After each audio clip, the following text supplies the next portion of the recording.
अस्सलामुअलैकुम स्टूडेंट्स। आज हम पढ़ेंगे लेक्चर नंबर 24 में cell membrane. It is outermost membrane in animal cell. Cell membrane जो है, पहले हमने क्या पढ़ा था, सेल वॉल पढ़ी थी प्रीवियस लेक्चर में। आज हम पढ़ेंगे सेल मेम्ब्रेन। वो हमारा जो था टॉपिक 1 था, ये हमारा टॉपिक 2 है, यानी सेल का सेकंड कंपोनेंट ऑर्गेनली जो कि उसके अंदर मौजूद होता है। ठीक है, सेल मेम्ब्रेन। अब ज़्यादातर बच्चे जो है वो सेल वॉल और सेल मेम्ब्रेन में कंफ्यूज होते हैं, तो बिल्कुल भी कंफ्यूज नहीं होना। सेल मेम्ब्रेन मैंने आपको डिटेल में पढ़ा दी है, उसका स्ट्रक्चर, लोकेशन सब कुछ पढ़ा दिया है, उसको आप अच्छे से देख लें। और सेल मेम्ब्रेन जो है हम आज पढ़ रहे हैं, इसको भी आप अच्छे से मेमोराइज कर लीजिएगा। तो सबसे पहले हम इंट्रोडक्शन देख लेते हैं। तो it is outermost membrane in animal cell. याद करें, मेमोराइज करें कि हमने सेल वॉल में क्या लिखा था। हमने लिखा था कि it is outermost membrane in any plant cell. वो आउटर मोस्ट बाउंड्री थी प्लांट सेल की, जबकि सेल मेम्ब्रेन जो है वो आउटर मोस्ट बाउंड्री है एनिमल सेल की। ये बात आपने याद रख लेनी है, ठीक है। But in plant cell it is present after cell wall. पर मैंने यहाँ पे लिख दिया है कि ये जो सेल मेम्ब्रेन है ये प्लांट में मौजूद होती है, लेकिन आफ्टर दी प्लांट से सेल वॉल, यानी प्लांट में सेल वॉल के बाद ये सेल मेम्ब्रेन मौजूद होती है, जबकि एनिमल सेल में ये सबसे बाहर की जो लेयर होती है वो सेल मेम्ब्रेन होती है। ठीक हो गया। अच्छा, फंक्शन पे आ जाते हैं इसके। It act as a semi permeable membrane, partially permeable membrane, plasma membrane, differentially permeable membrane.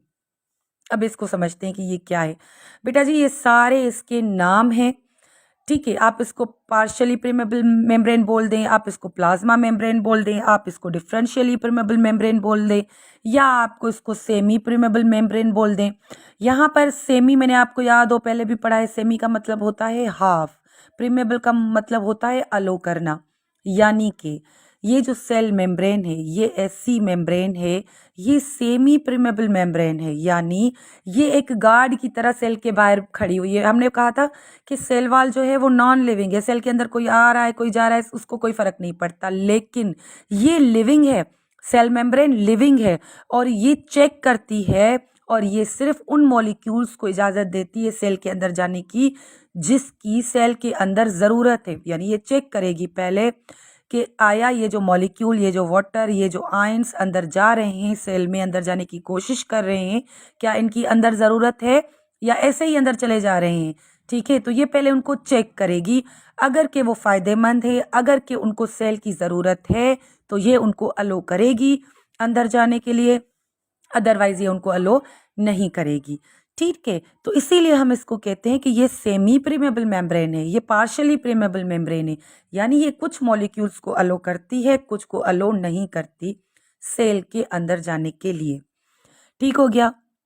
अच्छा, it act is allow a few molecules, कुछ मॉलिक्यूल्स को ये अलो करती है अंदर जाना, to pass through it, but fence, fence का मतलब होता है बाड़ लगा देना, यानी एक बाड़ बना देती है the majority of molecules inside the cell, यानी ज़्यादातर ये एक बाड़ बना देती है मॉलिक्यूल्स के आगे, मॉलिक्यूल्स को सेल के अंदर जाने नहीं देती।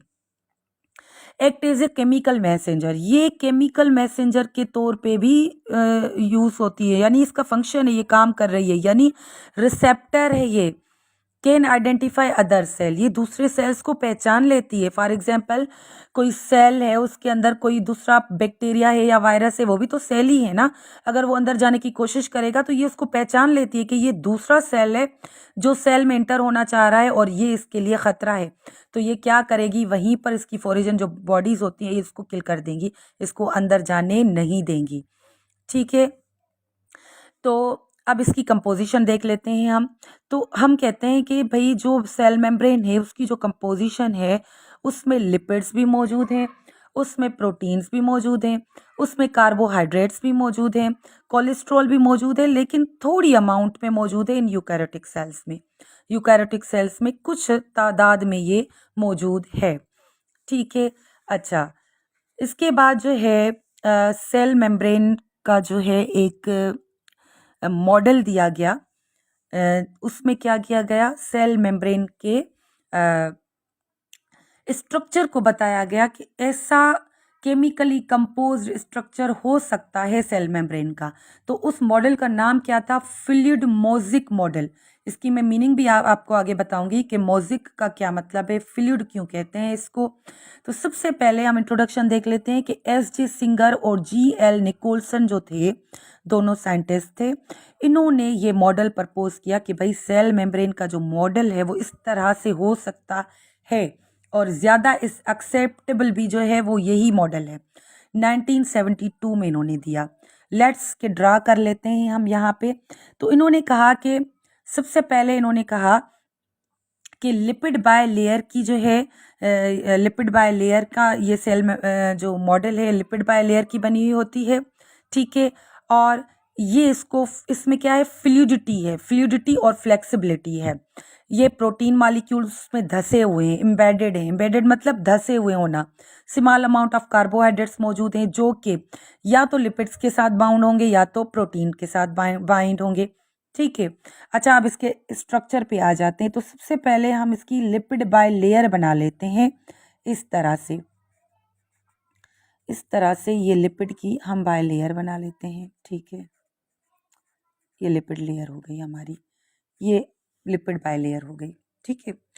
अच्छा, हमने कहा कि इसमें क्या मौजूद है, इसमें मौजूद हैं प्रोटीन्स मौजूद हैं। अब यहाँ पर इंट्रीगल या जो है प्रोटीन्स मौजूद हैं, ठीक है, या ट्रांसफ़र प्रोटीन्स, ठीक है, चैनल प्रोटीन्स भी कह सकते हैं आप इनको, ठीक है।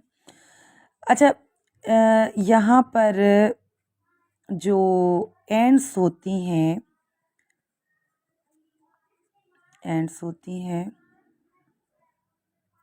किसकी? लिपिड बायलेयर्स की। एक होती हैं हाइड्रोफिलिक,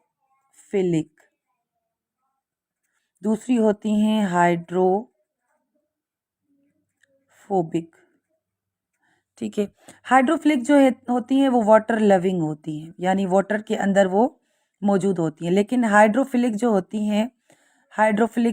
हैं वो वाटर रिपेल होती हैं। वो क्या होती हैं? वाटर रिपेल होती हैं, यानी वाटर से रिपेल करती हैं। और याद रखें, जो फैट सोल्यूबल सब्सटेंसेस होंगे वो ईजिली जो है वो सेल मेम्ब्रेन से क्रॉस कर लेंगे। क्यों? क्योंकि जो इसकी लेयर बनी हुई है वो उसकी बनी हुई होती है, फैट की बनी हुई होती है, फैट की बनी हुई होती है, फैट की बनी हुई होती है, ठीक है। तो हमने ये लिपिड बाय लेयर बना ली, यानी एक नीचे लेयर बना ली, एक ऊपर लेयर बना ली, ठीक है। हमने कहा कि इसमें प्रोटीन्स मौजूद हैं तो इसमें हम प्रोटीन्स लगा लेते हैं। ये हमने प्रोटीन्स लगा लिया। इसमें कार्बोहाइड्रेट्स भी मौजूद हैं तो ये हमने कार्बोहाइड्रेट्स लगा दिए यहाँ पे, ठीक है। यहाँ पर कुछ अमाउंट में जो है कार्बोहाइड्रेट्स मौजूद हैं। तो कार्बोहाइड्रेट्स जो लिपिड के साथ जॉइंट होंगे उसको हम कहेंगे ग्लाइकोप्रोटीन, ठीक है। ग्लाइकोप्रोटीन्स मौजूद होंगे, और जो लिपिड्स के साथ होंगे उनको लिपोप्रोटीन्स कहेंगे, ठीक है। तो इस तरह से यहाँ पर प्रोटीन्स लगे हुए हैं। अच्छा, ये जो स्ट्रक्चर है ये फ्लूइड मोज़ेक का मतलब है अजीबो गरीब, अजीबो गरीब, यानी कि पता नहीं है कि यहाँ पर जो प्रोटीन मॉलिक्यूल्स लगे हुए हैं वो किस मैनर से लगे हुए हैं, बेतरतीब अंदाज में लगे हुए हैं। कोई पता नहीं है कि किस तरतीब से लगे हुए हैं, बस प्रोटीन मॉलिक्यूल्स इसके अंदर एम्बेडेड हैं, धसे हुए हैं, अजीबो गरीब मैनर में ये पड़े हुए हैं, धसे हुए हैं, लगे हुए हैं। कोई इनका मैनर हमें पता नहीं, ठीक है। और ये फ्लूइड मोज़ेक मॉडल है। मैं इसका आपको अगर एक एग्जांपल दूं, एग्जांपल ये है कि जैसे हम घर में कस्टर्ड बनाते हैं, ठीक है, और उसको ऊपर जो है वो सजाते हैं, गिरी वगैरह लगाते हैं, बादाम वगैरह लगाते हैं। तो ये मॉडल भी इसी तरह है, ना ज़्यादा रनी है, लिक्विड ही है, ना ज़्यादा जो है ये सख्त है। ये फ्लूइड है, फ्लूइड मोज़ेक मॉडल है। यानी इसका मतलब ये है कि इसके अंदर जो प्रोटीन, जो कार्बोहाइड्रेट्स लगे हुए हैं वो अजीब व गरीब मैनर से लगे हुए हैं, उनका कोई सीक्वेंस पता नहीं है हमें, ठीक है। आई होप आपको समझ आ गया होगा। तो इसमें प्रोटीन, कार्बोहाइड्रेट सारे अंदर लगे हुए हैं ऊपर अजीब व गरीब मैनर में, तो इसकी जो पॉइंट्स है वो मैं फिर रिपीट कर देती हूँ कि ये लिपिड बाय लेयर की बनी हुई होती है, इसमें फ्लूइडिटी है, लचक है, फ्लेक्सिबिलिटी है, ठीक है। Protein molecules are embedded, protein molecules धसे हुए हैं इसके अंदर।